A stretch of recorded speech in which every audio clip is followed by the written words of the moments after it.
What is up, guys? Welcome to a new unboxing. But since Crocs siya, ang tawag lang natin ay unbagging. Yan, kasi nakabag ang Crocs.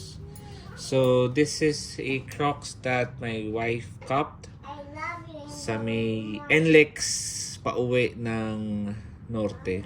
Ayan, dun sa right side, dun sa may malaking parang stopover. Ayan.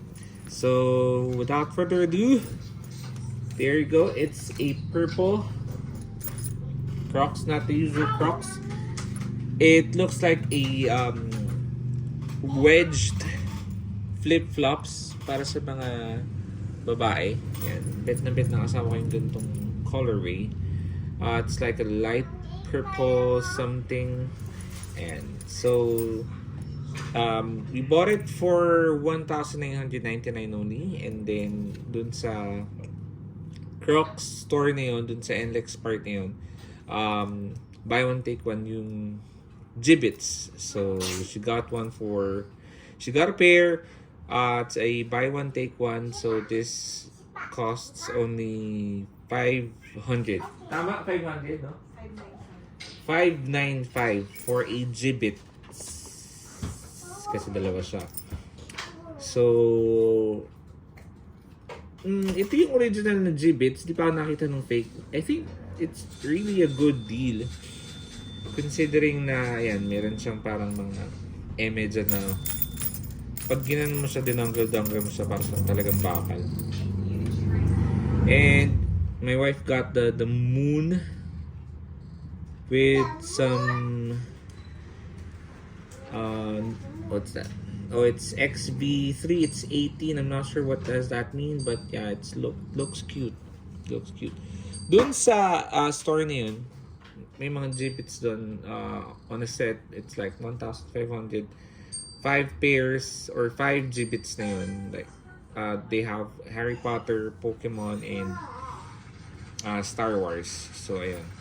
Comfort wise, sabi ng misis ko, kasi nababa siya ngayon, maganda naman. Same, of course, you can't go wrong with Crocs. So, hindi siya nag-size down. Some of the comments that I'm hearing or I've been reading dun sa some of the YouTubers is to size down on your Crocs. If you are size 10, get the size 9. If you are size 7, get the size 6. But she did not size down. For me, I tried... I have 3 pairs of Crocs. They're all size 10, and now I realize that I really need to size down, but my wife did not, so it really fits well for her. Ayan. So, ayun lang, guys. That's it. Wait, I forgot the name. The official name of this is Crocs Classic Platform Flip. Yeah, if you're watching and you're a Crocs fan, alam niyo namang may mga specific names or variant ang Crocs.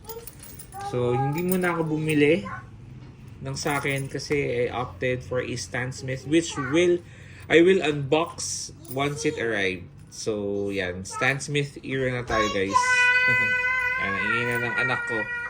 Okay, that's it for today. Thank you guys for watching, and pumiyok pa ako. And salamat sa lahat ng nag-subscribe, sa lahat ng mga nagko-comment, di ko pa nasasagot.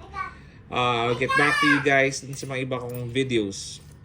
Yon, that's it. Bye guys. Thank you for watching.